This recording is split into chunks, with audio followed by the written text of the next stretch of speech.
Thanks very much. And now for something completely different. I was interested in the story of Lynn because, of course, Elizabeth didn't mention whether Lynn has children or not. Well, if Lynn had a 2-year-old at home, Sure Start was for Lynn. And that's what we were trying to do, was do some of the equalities work that is so important, and whether we were successful or not in it, I'm going to talk about.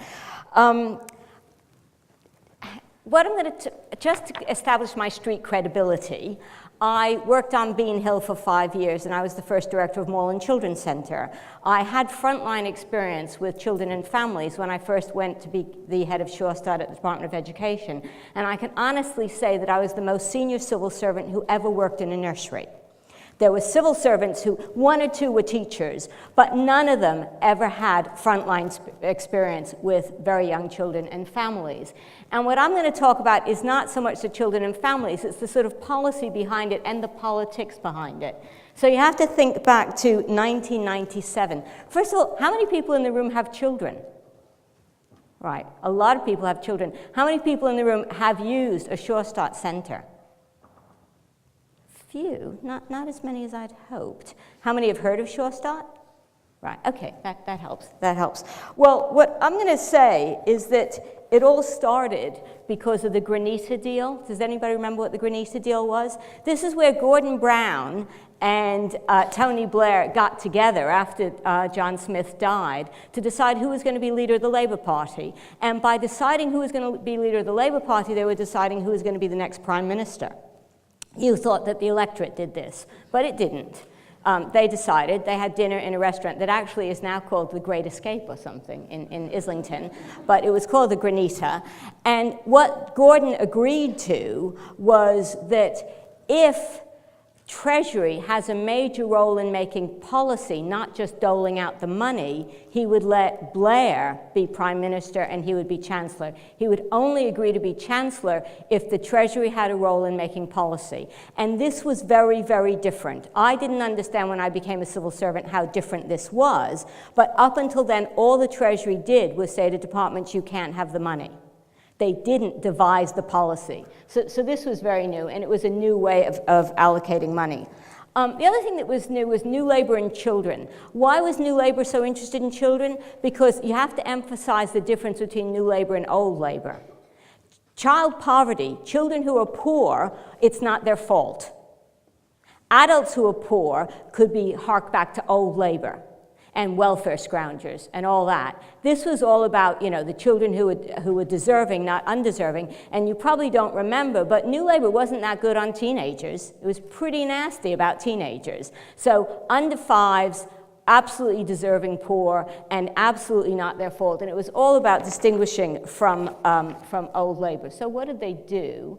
The 1997 manifesto, this is really important. This is the first time a political party had major bits about children. Now, when I first came to Britain many, many years ago, and I heard this thing about the budget every year, what did I listen for in the budget? I listened for tax on booze, tax on fags, well, even though I don't smoke, but also, and things like income tax. But they never talked about children. I never listened to budget statements to think about children. So this was a very, very big change, that they were really, really interested in children.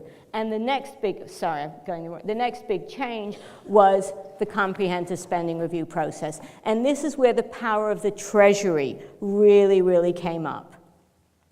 And the important thing in the power of the Treasury was that not only were young children innocent, but young children was what Norman Glass, who really was the intellect behind Sure Start, called a policy-free zone. The fact is, nobody in government cared about under 5s.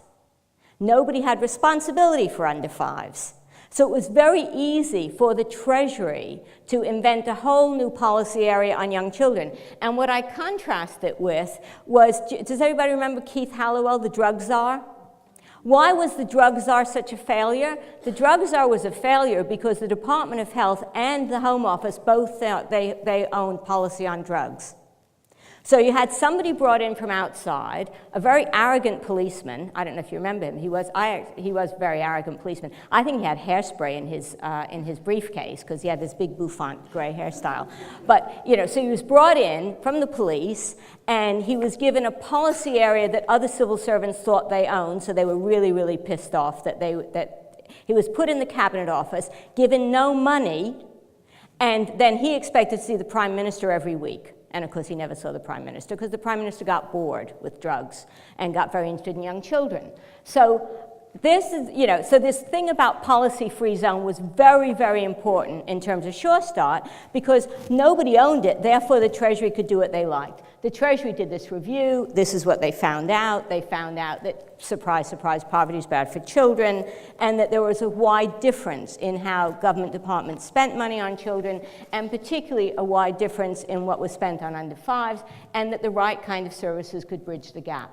So Sure Start is born. So the next good story about Sure Start is that Norman Glass went to the then, it was Alistair Darling, who was then the Chief Secretary of the Treasury. That's the person who writes the checks. And Alistair said to Norman, so how much money do you need? And Norman said, oh, I don't know, around 200 million? And Alistair said, that isn't enough. This never happened before, that a civil servant goes to a minister and says around two, and so it was 450 million. I had been running a charity working with poor families on low-income estates that our turnover was $6 million a year. So I went from running a charity for $6 million a year to this project that was $450 million. And someone said to me, don't worry, just add loads of zeros. I had no idea what I was doing. But it was really, really exciting. So, I mean, I had the best job in the world. I had the biggest checkbook in the world. The Rowan Center I wrote the check for the Rowan Center in Milton Keynes. I wrote the check for loads of centers, which all over the country. But what was really interesting about Sure Start was that it was meant to be really innovative. And I think that notion about innovation is very interesting because on the one hand, we were meant to be evidence-based. We were meant to be based on hard science. But in fact, we weren't evidence-based. What we were was user, not provider-led. What we were was flexible and responsive to local need. You can't be evidence-based and then do something different all over the country. So that was another really interesting lesson. The real push on Sure Start was about local community control, was about give the people on the local estate the money and let them do what they want as long as it's confined to the outcomes for young children. So it was evidence-based in terms of the importance of early years. It was not evidence-based in terms of the actual design of the program. So what was innovative? Well, cross-departmental, education, health, treasury. And what I used to say is we would have these meetings with ministers, and all of them would have a different think bubble. So they'd be having a very friendly meeting, but what was going on in their heads I knew was different. And there were some really funny ones, which now I'm allowed to tell because I'm not employed anymore. So there was one meeting where somebody was saying how long community development takes. And Tessa Jowell said, yeah, but what can we do in 6 weeks?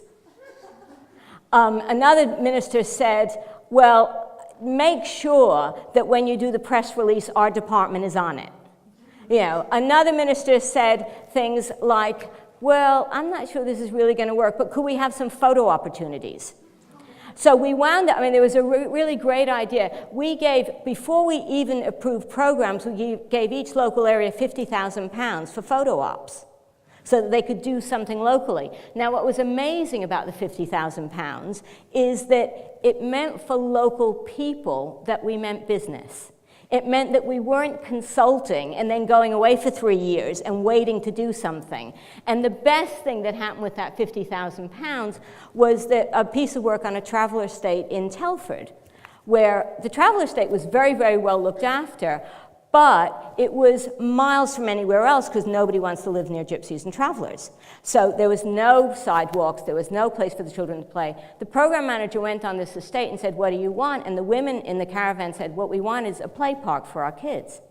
£50,000, easy. He gave them the catalogs, went away, went back a few weeks later. They picked out what they wanted from the catalogs. In 3 months, this thing was built. It was the first purpose-built play park for travelers in all of Europe. It was on the back of this estate, back of the actual caravan park, and I got to cut the ribbon.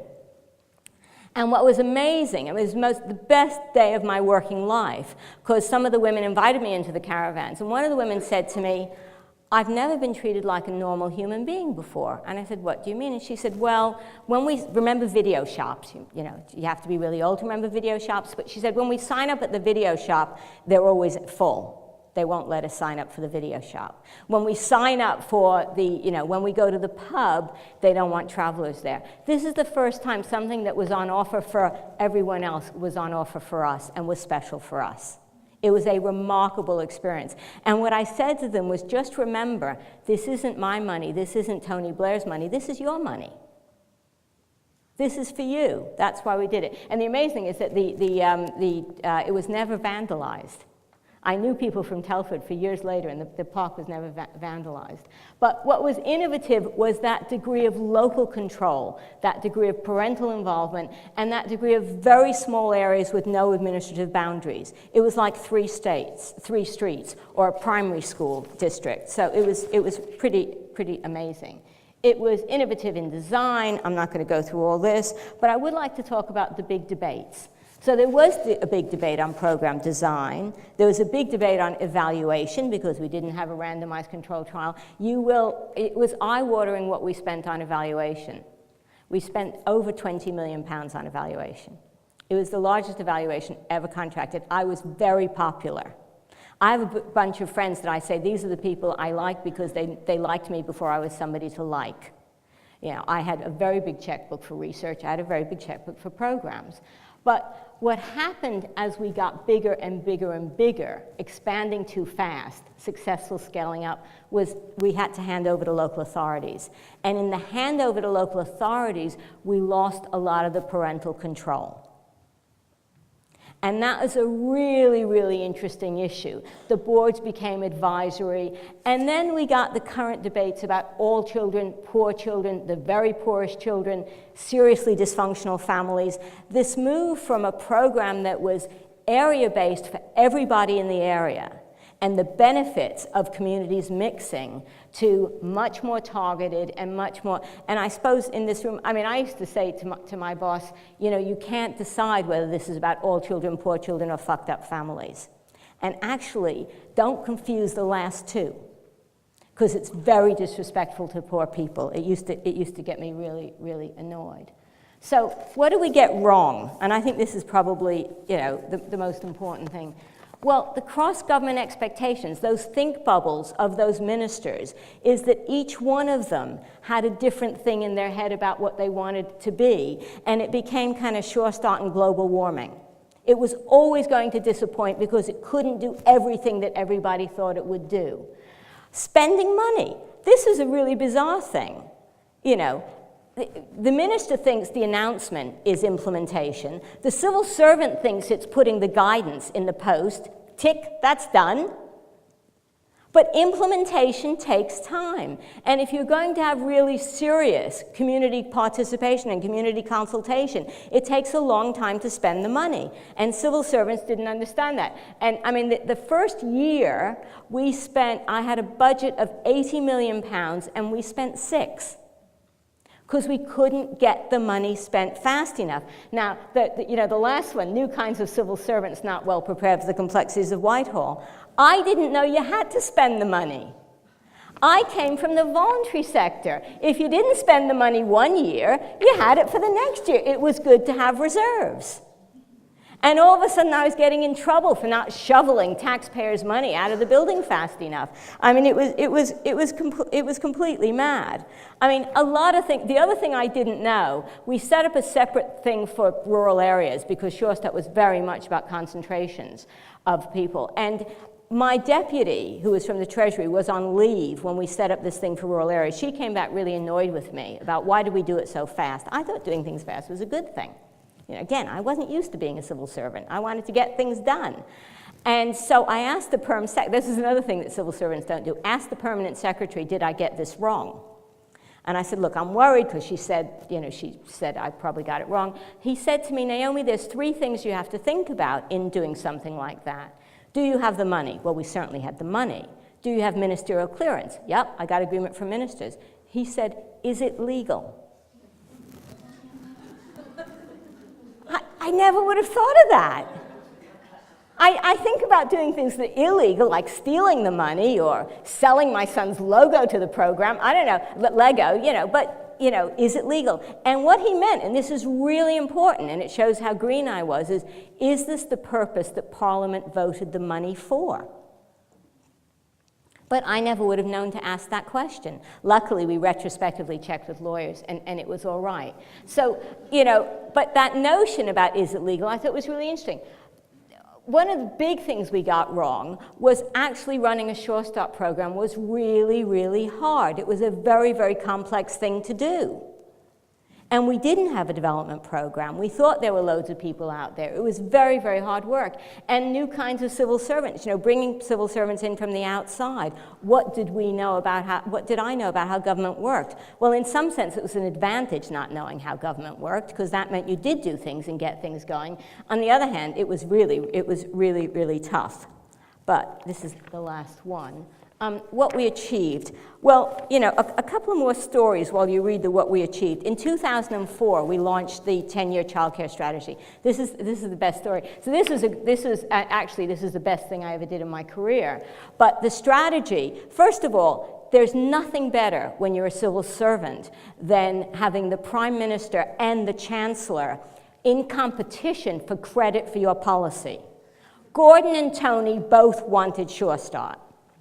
So in advance of launching the 10-year strategy, Tony Blair agreed to speak at a childcare conference, and we were really annoyed about that because we knew he was going to leak stuff. Well, he's the Prime Minister. It's not really a leak when it's the Prime Minister doing it. Gordon was very cross about that because Gordon was launching the 2004 10-year childcare strategy as part of the pre-budget report. Next week we're having a pre-budget report. I wonder what he's going to say about children. I don't think he's going to say we're spending several billion on children.